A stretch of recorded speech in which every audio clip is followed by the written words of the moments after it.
बिस्मिल्लाहिर्रहमानिर्रहीम। ये video lengthy है because I have tried my best कि इसको पूरा देखने के बाद आपको general prologue to Canterbury Tales पर कोई दूसरा वीडियो देखने की ज़रूरत ना रहे।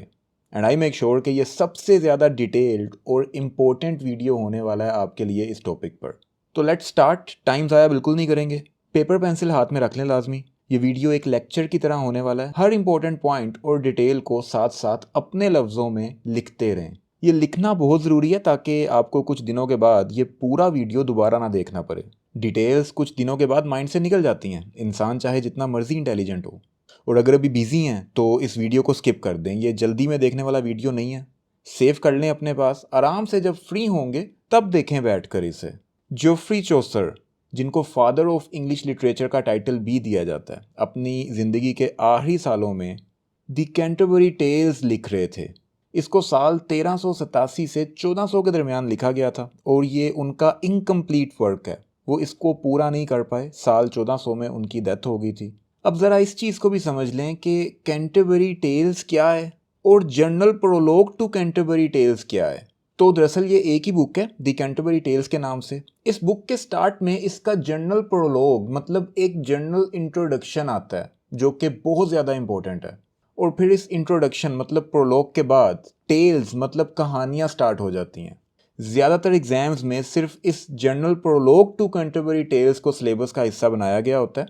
जैसे कि एमए इंग्लिश या इंडिया और पाकिस्तान के बहुत सारे ऐसे एग्जाम्स हैं जिनमें सिर्फ जर्नल प्रोलॉग मतलब बुक का इंट्रोडक्शन ही बस सिलेबस का हिस्सा होता है। अब ये इंट्रोडक्शन है क्या, ज़रा इसको समझें। इंग्लैंड में अप्रैल का मौसम बहुत खुशगवार होता है और ज़्यादातर लोग किसी होली जगह जैसे कि किसी मज़ार वगैरह की ज़ियारत या तीर्थ यात्रा पर जाने के लिए इसी मौसम को चूज़ करते हैं। जाने वालों को हम ज़ियारती या पिलग्रम्स बोलते हैं और यहाँ पर हमारे पास टोटल 30 पिलग्रम्स हैं जिनमें चौसर भी शामिल है, जो लंदन से कैंटरबरी जा रहे हैं सेंट थॉमस बैकेट के मज़ार को विज़िट करने के लिए, जिनको एक शहीद माना जाता है। इनका नाम याद रखिएगा, ये काफ़ी इंपॉर्टेंट है। लंदन से कैंटरबरी तकरीबन 100 किलोमीटर का रास्ता है जो पैदल या घोड़ों वगैरह पे तय करने के लिए 5-6 दिन लग जाएंगे। चौसर और साथ में 29 पिलग्रम्स सफ़र को शुरू करने के लिए इकट्ठे होते हैं लंदन में एक जगह टैबर्ड इन में। इस जगह का नाम भी याद रखें, ये इंपॉर्टेंट है। इसको उस टाइम का कोई होटल टाइप आप बोल सकते हैं जहाँ ये सब इकट्ठे हुए हैं। रात का टाइम हो गया है तो आप सब ये डिसाइड करते हैं कि सुबह अपना सफ़र स्टार्ट करेंगे यहाँ से। इन सब पिलग्रम्स का एक होस्ट है जो कह सकते हैं कि सबका टूर गाइड, जज या मैनेजर रहेगा, जिसका नाम हैरी बेले है। ये टैबर्ड इन का मालिक भी है। अभी आगे बताऊंगा आपको होस्ट की सारी पर्सनैलिटी। अब रात को ये सब इकट्ठे बैठते हैं टैबर्ड इन में। इनका होस्ट इनको ड्रिंक्स ऑफर करता है। ये होस्ट सबको कहता है कि इतना लंबा सफ़र चुप करके तो तय करने से रहे। तो करते ये हैं कि हम में से हर कोई जाते हुए 2 कहानियाँ, 2 टेल्स और आते हुए भी 2 कहानियाँ सुनाएगा। वापस आके मैं फैसला करूंगा कि किसकी कहानी सबसे इंटरेस्टिंग थी, फिर उसको हम सब की तरफ से एक पार्टी दी जाएगी यहीं पे टैबर्ड इन में। सब एग्री कर जाते हैं, लोट्स ड्रॉ की जाती हैं कि सफ़र के आगाज़ पर कौन पहली कहानी सुनाएगा। तो पहली लोट आती है द नाइट की, जो कि एक बहुत इंपॉर्टेंट कैरेक्टर है इन पिलग्रम्स में। अभी उसकी सारी डिटेल्स बताऊंगा आपको। यहाँ तक बस ये मेक श्योर करें कि कहानी की समझ आ गई है ना, कि अभी हो क्या रहा है, चल क्या रहा है। अब ज़रा समझें, ये है जनरल प्रोलॉग जिसमें चौसर ने सब 29 पिलग्रम्स को डिस्क्राइब किया है। कौन दिखता कैसा था, किसकी नेचर क्या थी, हर तरह का बंदा मौजूद है इनमें और चौसर हर किसी की हर अच्छी बुरी आदत को हमें डिस्क्राइब करते हैं। ज़्यादातर ये सेटायर मतलब तंजिया अंदाज में इन सब को बयान करते हैं, लेकिन जिस करैक्टर में कोई अच्छी बात होती है उसको भी वैसे ही प्रेज़ किया जाता है। और बिलीव मी, इन सभी करैक्टर्स में बहुत कुछ सीखने को है हम सब के लिए। तो अब ये क्लियर कर लें कि general prologue to Canterbury tales में चौसर हमें हर पिलग्रम का, हर करैक्टर का एक जनरल इंट्रोडक्शन, एक डिटेल्ड ओवरव्यू देते हैं। इनमें से कुछ करैक्टर्स एग्ज़ाम के हवाले से बहुत इंपॉर्टेंट हैं, जो भी आगे बताऊंगा आपको। तो अब इस जनरल प्रोलॉग के बाद शुरू होती हैं कहानियाँ, कैंटरबरी टेल्स, जो सब ने आते जाते हुए सुनाई थी। टोटल 30 पिलग्रम्स हैं ना चौसर को मिला के, तो 2 कहानियाँ जाते, 2 कहानियाँ आते हुए हर पिलग्रम ने सुनानी है। तो टोटल 120 कहानियाँ सुनाई जानी थी सफ़र में। चौसर सबकी सुनाई हुई टोटल 120 कहानियाँ कैंटरबरी टेल्स में लिखने वाले थे, लेकिन वो सिर्फ 24 कहानियाँ ही लिख पाए और साल 1400 में उनकी डेथ हो गई। स्टिल इसको चौसर का मैग्नम ओपस मतलब सबसे बड़ा काम बोला जाता है। मैग्नम ओपस पर कभी कोई शॉर्ट क्वेश्चन आ जाए तो जवाब दे देना कि किसी भी ऑथर का लिखा हुआ सबसे बड़ा और सबसे शानदार काम उसका मैग्नम ओपस कहलाता है।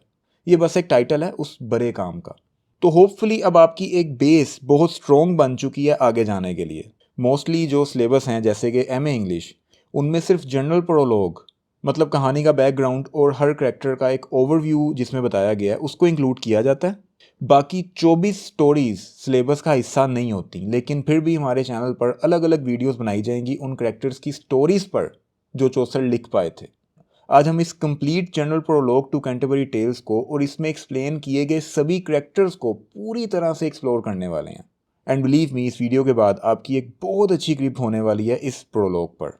तो टोटल पिलग्रम्स हैं हमारे पास 29 चौसर के अलावा, और एक इन सब का होस्ट भी है हैरे बैले, जिसको चौसर ने उन 29 पिलग्रम्स में शामिल नहीं किया। सो टोटल लोग यहाँ पर 31 हैं हमारे पास।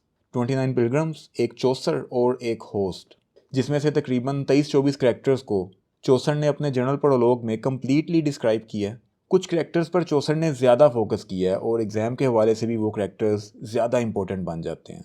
नंबर 1 पे आता है हमारे पास द नाइट। ये बंदा किसी भी एंगल से नॉर्मल नहीं था, ये था एक असली ओजी वॉरियर।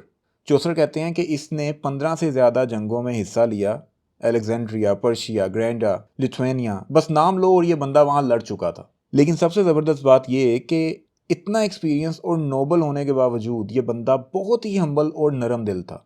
ना कभी अपनी बैटल्स का कोई धूम धड़क्का करता था, ना लंबी लंबी छोड़ता था। उसका कहना था कि जितनी भी लड़ाइयाँ उसने अभी तक लड़ी हैं वो गॉड की ग्लोरी के लिए लड़ी हैं, ना कि अपनी ग्लोरी के लिए। उसका आउटफिट, एक साफ सुथरा आर्मर बिल्कुल नहीं, उसने पहना हुआ था एक पुराना सा मैल लगा जंगी लिबास जो बता रहा था कि ये बंदा सीधा बैटलफील्ड से यहाँ आ गया, और लिटरली ये फाइट के फौरन बाद सीधा पिलग्रमेज पर आ गया था। इसके manners, truth, honour, generosity, courtesy कूट कूट के भरे थे इसमें। चौसर ने इसको बिल्कुल भी सेटायर नहीं किया, उल्टा अप्रिशिएट किया इसको काफ़ी ज़्यादा। प्योर तारीफ, बिल्कुल खुले लफ्ज़ों में। ये करेक्टर पूरे प्रोलॉग का मॉरल बेंचमार्क सेट करता है कि अगर कोई असल में अच्छा इंसान है तो वो ये नाइट है, और एग्ज़ाम के लिहाज से भी ये बहुत इंपॉर्टेंट करेक्टर है। नंबर 2 पर मिलते हैं हम नाइट के लाडले शहजादे दी स्क्वायर से। ये बंदा नाइट का बेटा है, लेकिन जंगी हेलमेट से ज़्यादा हेयर स्टाइल पर फोकस करता है। करीब 20 साल का होगा, घुंघराले बाल, स्टाइलिश गाउन और स्लीव्स इतनी लंबी और खुली कि जैसे कैट वॉक पे जा रहा हो। बैटलफील्ड में गया है, लेकिन असली मिशन होता है इम्प्रेस करना किसी दुल्हन टाइप की लड़की को। गज़लें लिखता है, फ्लूट बजाता है, पेंटिंग करता है, एक कंप्लीट रोमांटिक हीरो। चौसर कहते हैं he slept no more than does a nightingale, मतलब रात भर प्यार के ख्वाब और सुबह तक नींद जीरो। बाप नाइट जैसा एक सीरियस वर्जन है और बेटा फुल ऑन लवर बॉय। जंग का जुनून कम है और जीने का स्टाइल ज़्यादा है, पर एक बात ज़रूर है, अपने बाप का लॉयल है, सुबह सुबह उठ के उसकी सर्विस भी करता है। चौसर यहाँ सेटायर इस लिहाज से करते हैं कि कैसे मेडिवल टाइम्स के वॉरियर्स के बाद उन्हीं की औलादों में से आशिक निकलना शुरू हो गए थे। नंबर 3 आता है हमारे पास द यो मैन, नाइट का सर्वेंट। इसका काम अपने बॉस को सर्व करना है, लेकिन बंदा खुद भी किसी फॉरेस्ट निंजा से कम नहीं है। ग्रीन कलर का कोट और हुड पहने हुए रॉबिन हुड की कॉपी लगता है, और हाथ में तीर कमान, सोर्ड, डैगर, शील्ड, मतलब फुल ऑन एक्शन मूड में रहता है हर टाइम। चेहरा धूप में थोड़ा सा टैन हो गया, मतलब असली आउटडोर बंदा है, कोई ड्राइंग रूम वाला वॉरियर नहीं है। बाल छोटे छोटे, नीट एंड टाइडी, बिल्कुल सोल्जर वाइब्स। सब एरोस परफेक्टली सेट हैं, एक भी खराब नहीं है। चौसर ने नोटिस किया कि ये बंदा कुछ ज़्यादा ही तैयार लगता है, मतलब ये तो एक परफेक्शनिस्ट है या फिर ओवर शो ऑफ कर रहा है। सेंट क्रिस्टोफर का एक सिल्वर मेडल भी है इसके पास, मतलब इसको देख के लगता है कि ये बंदा सभी ट्रैवलर्स का प्रोटेक्टर है। इसने हर एंगल से अपनी सेफ्टी और स्टाइल का इंतज़ाम कर रखा है। बातें बहुत कम करता है, लॉयल है, क्वाइट है, रेडी फॉर एनीथिंग, और जंगल के रास्तों को इससे बेहतर कोई नहीं जानता, ऐसे जैसे पैदा ही यहाँ पे हुआ था। नंबर 4 पे आती हैं हमारे पास the prioress, madam Eglantine, the nun who wanted to be a princess. ये एक प्रायरस है, मतलब एक हाई रैंकिंग नन, लेकिन उसकी आदतें उसको एक नन से बहुत मुख्तलिफ बना देती हैं। चौसर इसको एक रिलीजियस वुमेन की तरह नहीं, बल्कि एक कोर्टली लेडी जिसके मैनर्स ऐसे हैं कि शायद वो ये समझती है कि उसको एक प्रिंसेस होना चाहिए था। चौसर को इसमें एक फेक मोडेस्टी या बनावटी शर्माहट नज़र आती है। फ्रेंच भी बोलती है, जो कि उसने ज़बरदस्ती सीखी है, मतलब कोई हाई क्लास फ्रेंच नहीं बोलती लेकिन कोशिश पूरी करती है। इसके टेबल मैनर्स नेक्स्ट लेवल। खाना खाना कोई इनसे सीखे, इंतहाई सलीके से, कोई भी चीज़ ज़रा सी भी नीचे नहीं गिरेगी और खाने के बाद अपने लिप्स को इतनी नज़ाकत से साफ करेगी जैसे कोई बहुत ही बड़ी रॉयल लेडी हो। अब ये सेटायर तंज है चौसर का। क्यों? क्योंकि वो एक नन है, लेकिन नन जैसा कुछ भी स्पिरिचुअल नहीं नजर आ रहा इसमें। अपने इमेज का बहुत ही ज़्यादा ख्याल रखती है। एक नन जो इंसानों से ज़्यादा जानवरों से प्यार करती है। पिंजरे में किसी चूहे को भी बंद देख लेगी तो रो पड़ेगी, लेकिन गरीब इंसानों से कोई लगाव नहीं है। खुद कुछ छोटे कुत्ते पाल रखे हैं जिनको रोस्टेड मीट, दूध और वाइट ब्रेड खिलाती है। ये एक नन है जिसका काम गरीबों के लिए सेक्रीफाइस करना है, लेकिन यहाँ उसके कुत्ते वो खा रहे हैं जो अक्सर इंसानों को नसीब नहीं होता। और जानवरों से इसको इतना प्यार है कि अपने जानवरों को जानवरों का गोश्त ही खिला रही है। ड्रेस उसका स्पिरिचुअल होने के साथ साथ फैशनेबल भी है, जिसमें एक गोल्डन ब्रूच भी लगा है जिसमें लिखा है लव कंकर्स ऑल। और ये लाइन डिवाइन नहीं बल्कि वर्ल्डली लव को रिप्रेजेंट कर रही है। नंबर 5 पर आता है द मॉन्क, एक ऐसा रिलीजियस करेक्टर जो रिलीजियस कम रॉयल हंटर ज़्यादा लगता है। ये वो बंदा है जिसको फास्टिंग, प्रेइंग और मोनेस्ट्री लाइफ पसंद नहीं। ये कहता है ओल्ड रूल्स जो सेंट बेंडिक्ट ने बनाए थे वो आउटडेटेड हैं, मैं तो नए ज़माने का बंदा हूँ। इसकी अपीयरेंस भी उसी की तरह क्लासी है। गंजा सर इतना शाइनी के गिलास की तरह चमकता है। उसका फेस हेल्दी और जिस्म भी फैट है, जो बताता है कि भूख या सेक्रीफाइस से इसका कोई लेना देना नहीं है। उसने पहना हुआ एक सिल्की फर लाइंड रोब और गोल्डन पिन जिस पर लव नोट बना होता है। अब एक लव नोट एक मोंक के लिए, मतलब दुनिया का प्यार इसके रिलीजन से ज़्यादा इंपॉर्टेंट है। और हाँ, भाई साहब के पास ग्रे हाउंड्स और फाइन हॉर्सेस भी होते हैं। ये रोज़ हंटिंग पे जाता है, जो कि एक मोंक के लिए बिल्कुल फॉरबिडन है। चौसर इसको एक मैनली मैन बोलता है, लेकिन ये मैनलीनेस स्पिरिचुअल नहीं बल्कि फिजिकल डिज़ायर्स और लग्जरी का सिग्नल है। In short, the monk is a symbol of church hypocrisy. ये उन लोगों को रिप्रेजेंट करता है जो रिलीजियस पोजीशन में होते हुए भी दुनिया का पूरा मज़ा लेते हैं। चौसर ने उसे क्रिटिसाइज तो नहीं किया डायरेक्टली, लेकिन उसकी डिस्क्रिप्शन इतनी आयरोनिक है कि सेटायर खुद का खुद समझ आ जाता है। नंबर 6 पर आ जाता है हमारे पास द फ्रेयर।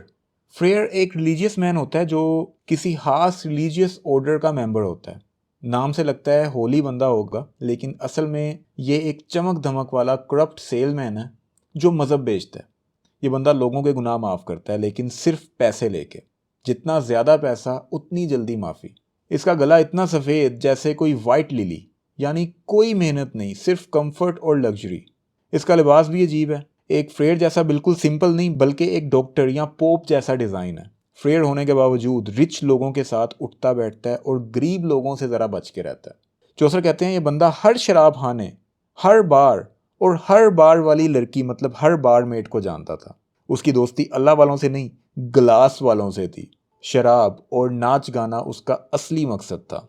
और तो और वो जवान लड़कियों को पहले सेड्यूस करता, फिर जब कोई प्रॉब्लम होती तो उनकी शादी करवा के बात को रफा दफा कर देता। चौसर ने इस करैक्टर को बड़े मज़े के सेटायर के साथ एक्सपोज किया है। दिखाया है कि कैसे रिलीजियस लिबास के पीछे ग्रीड, फ्लर्ट और फ्रॉड छुपा होता है।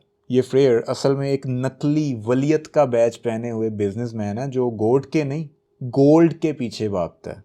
नंबर 7 पे आता है द मर्चेंट। ये बंदा हमेशा पैसे, बिजनेस और प्रॉफिट की बातें करता है। उसकी शक्ल और ड्रेसिंग देख के लगता है कि ये बहुत बड़ा आदमी होगा। फोक्ड बियर, मतलब दो शाहों के जैसी सख्त बालों वाली दाढ़ी, कलरफुल कपड़े, फ्लैंडर्स का महंगा हैट और स्टाइलिश बूट्स। हर एंगल से ये एक कामयाब व्यापारी लगता है, लेकिन सच ये है कि ये बंदा अपने घुटनों तक कर्ज में डूबा हुआ है। चौसर कहते हैं कि दुनिया इसको सेठ समझती है, लेकिन असल में वो चल ही लोन पे रहा होता है। ये सेटायर है उन लोगों पर जो शो ऑफ और स्टाइल से अपनी असलियत छुपाते हैं। ये हर वक्त सी ट्रेड, प्रॉफिट्स और पायरेट्स की बातें करता है, जैसे दुनिया का सबसे इंटेलिजेंट बिजनेसमैन हो, लेकिन रियलिटी में ये आंखों का धोखा है। इस करैक्टर के थ्रू चौसर हमें बताते हैं कि हर चमकती चीज़ सोना नहीं होती। नंबर 8 पे आता है द ऑक्सफोर्ड क्लर्क। एक ऐसा स्टूडेंट जो गरीब है लेकिन इल्म में अमीर है। उसकी शक्ल, उसका घोड़ा दोनों इतने दुबले पतले हैं कि जैसे रोज़ा रख के कभी खोला ही ना हो। उसके कपड़े पुराने, फीके और सिले हुए हैं। लेकिन इन सब के बावजूद उसके पास 20 अरिस्टोटल की किताबें हैं। क्यों? क्योंकि वो खाना और लग्जरी से ज़्यादा इल्म को पसंद करता है। चौसर कहते हैं कि ये ऐसा बंदा है जो इल्म लेने और दूसरों को देने में खुशी महसूस करता है। वो ज़्यादा बोलता नहीं, लेकिन जब बोलता है तो हर लफ्ज़ में हिकमत और मोरल बात होती है। चौसर ने क्लर्क को बिना सेटायर के एक सिंसियर, ईमानदार और सोलफुल स्टूडेंट के तौर पे दिखाया है। ये करैक्टर उन तमाम स्टूडेंट्स की नुमाइंदगी करता है जो गरीब होते हैं, लेकिन उनका जज्बा, उनका इल्म और उनका दिल किसी बादशाह से कम नहीं होता। करैक्टर नंबर 9 है हमारे पास द सर्जेंट ऑफ लॉ। एक ऐसा लॉयर जो कानून का मास्टर है, लेकिन उसकी असली खासियत दिखावा है। चौसर कहते हैं ये बंदा इतना नॉलेजेबल है कि हर केस और जजमेंट उसे याद है और उसके लिखे हुए डॉक्यूमेंट्स में कोई गलती नहीं निकाल सकता। वो हमेशा ऐसे बोलता है जैसे हर लफ्ज़ तोल के निकाला गया हो, बहुत सोच समझ के। लेकिन चौसर एक फ़नी चीज़ भी बताते हैं कि he seemed busier than he was, यानी ये बंदा असल में उतना बिजी नहीं होता था जितना ये दिखावा करता था। ये उन लोगों पर सेटायर है जो अपनी इम्पोर्टेंस बनाने के लिए ज़्यादा मसरूफ़ दिखने की एक्टिंग करते हैं। उसकी ड्रेसिंग भी उसके स्टेटस को शो करती है। कलरफुल कोट और सिल्कन बेल्ट उसकी लीगल क्लास का सिंबल है। ये कैरेक्टर मेडिएवल इंग्लैंड के उन लॉयर्स का सिंबल है जो लैंड और पावर का खेल कानून के ज़रिए खेल रहे थे। अब बात करते हैं कैरेक्टर नंबर 10 द फ्रैंकलिन की। ये बंदा खाते पीते घर का है, लिटरली। उसकी वाइट दाढ़ी उसकी एज और इज्जत की निशानी है, लेकिन उसका लाल लाल चेहरा वाइन और रोस्टेड मीट का सबूत भी देता है। चौसर कहते हैं उसके घर में हर वक्त दावत का माहौल होता है, जैसे खाना बर्फ़ की तरह आसमान से बरस रहा हो।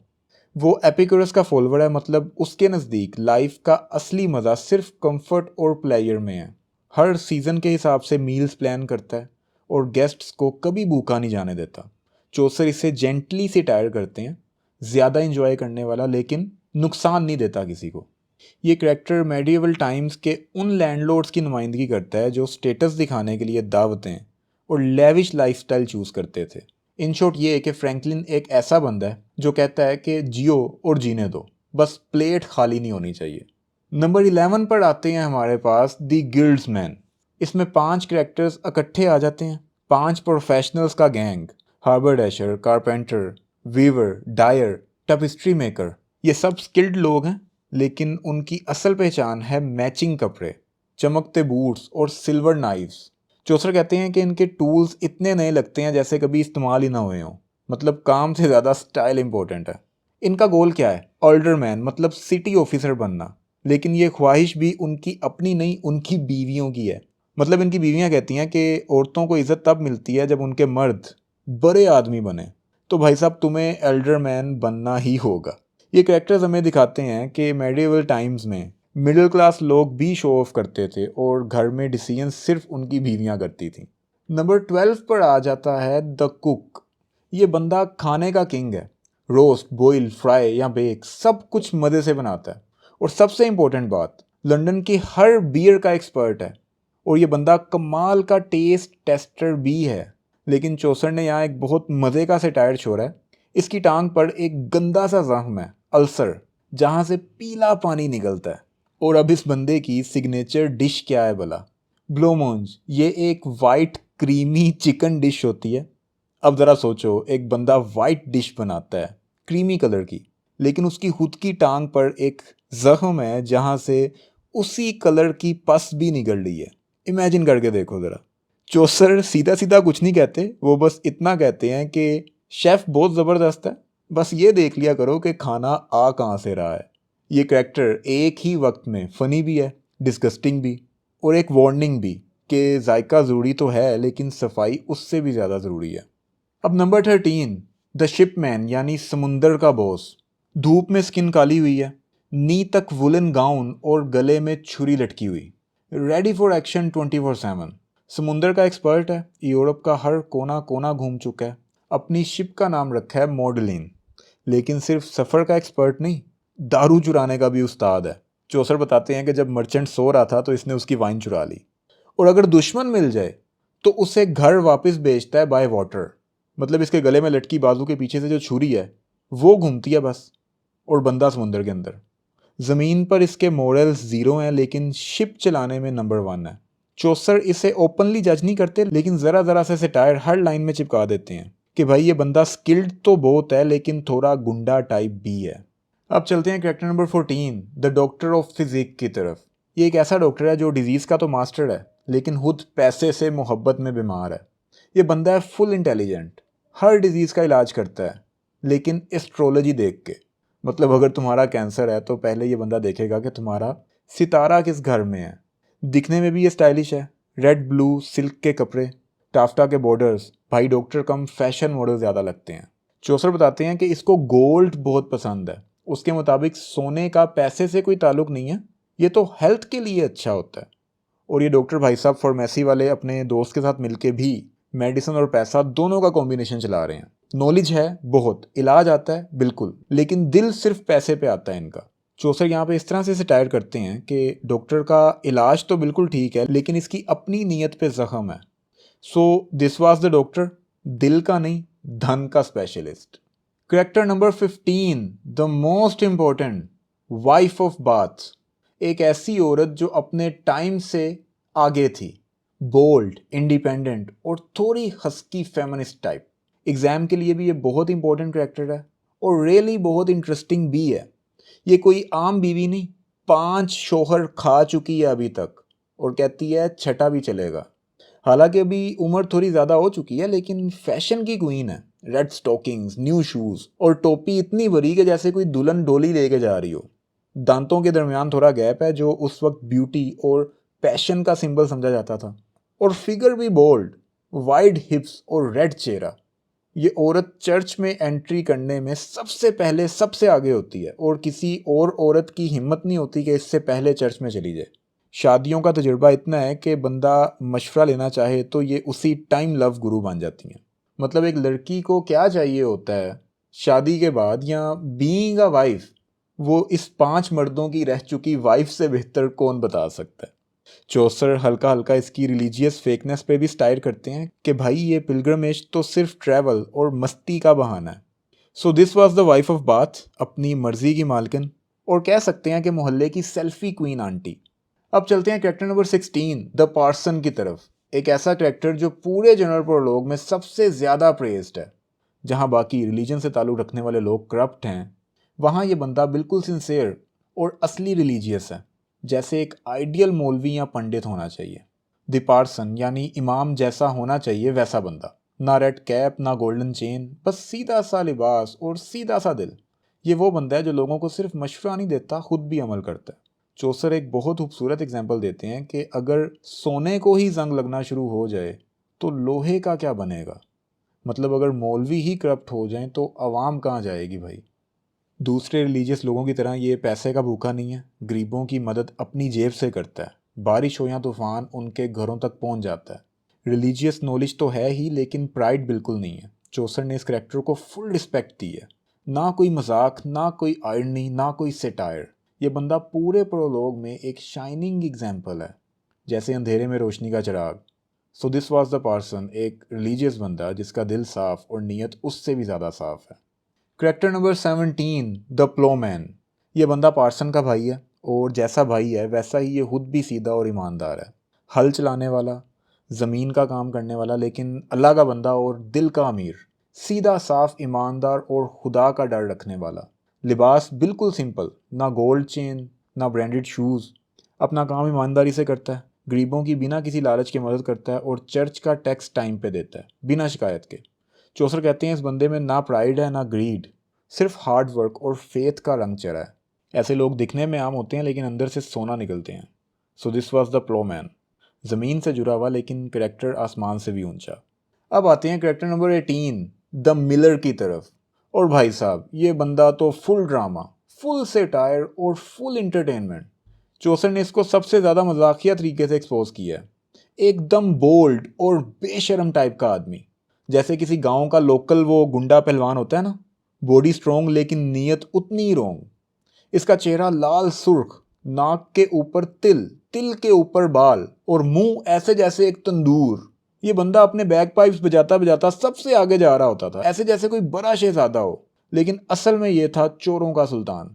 चीज़ें चोरी करके महंगे दामों बेचता था। गंदे गंदे जोक्स सुनाता था जैसे कोई स्टैंड अप कॉमेडियन हो। तलवार भी साथ रखता था, क्या पता कोई कस्टमर पैसे वापस मांग ले। इस बंदे का सटायर फुल फॉर्म में है, अपीयरेंस भी अगली और कैरेक्टर भी शैडी। इसको मिलर इसलिए बोला गया क्योंकि ये एक मिल में काम करता था जहाँ ये कॉर्न ग्राइंड करता था और अपने लिए उनमें से चुराता भी रहता था। So this was the miller, powerful, musical और बिल्कुल बेहया। Character number 19, the municipal. ये बंदा ऐसा है जिसको कभी स्कूल नहीं भेजा गया, लेकिन अकल ऐसी है कि लॉ स्कूल वालों को चकमा दे दे, हजार वकीलों की आंखों में धूल झोंक दे। ये बंदा लॉ स्कूल का परचेजिंग ऑफिसर था। सब सामान वो लाता था, कम दाम में बेस्ट माल ढूंढ के। चौसर कहते हैं कि क्या ये खुदा का कमाल नहीं है कि एक जाहिल बंदे ने इतने पढ़े लिखे लोगों को आगे लगाया हुआ है। मतलब लॉयर्स की दी हुई सैलरी भी बचाता था और अपना प्रॉफिट भी उन चीज़ों में से बनाता था। परचेजिंग में ये सबसे शाना बंदा था।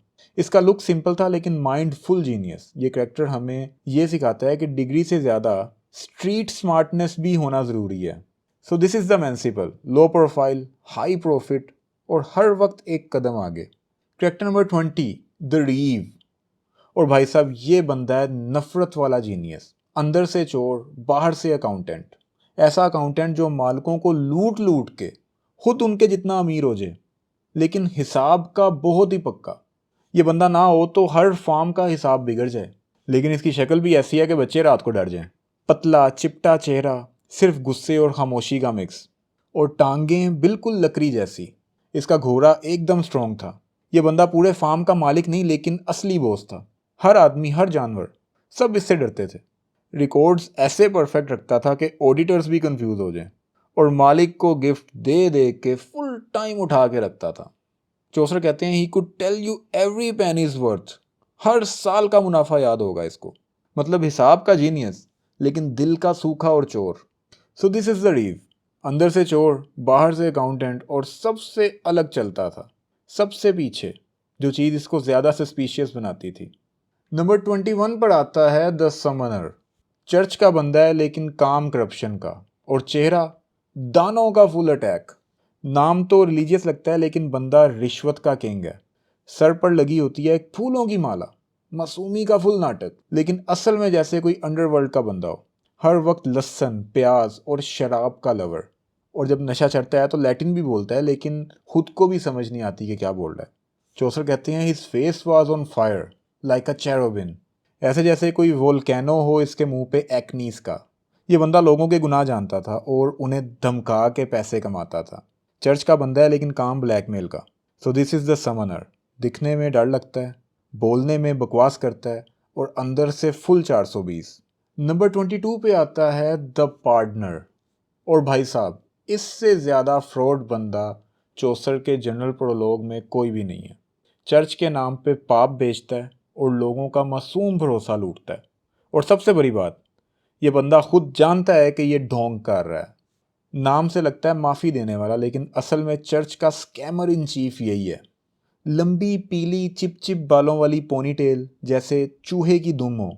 चेहरा भी बिल्कुल ऐसे जैसे ना कोई दाढ़ी ना कोई मर्दानगी, और आवाज़ हाई पिच में बिल्कुल लड़कियों जैसी।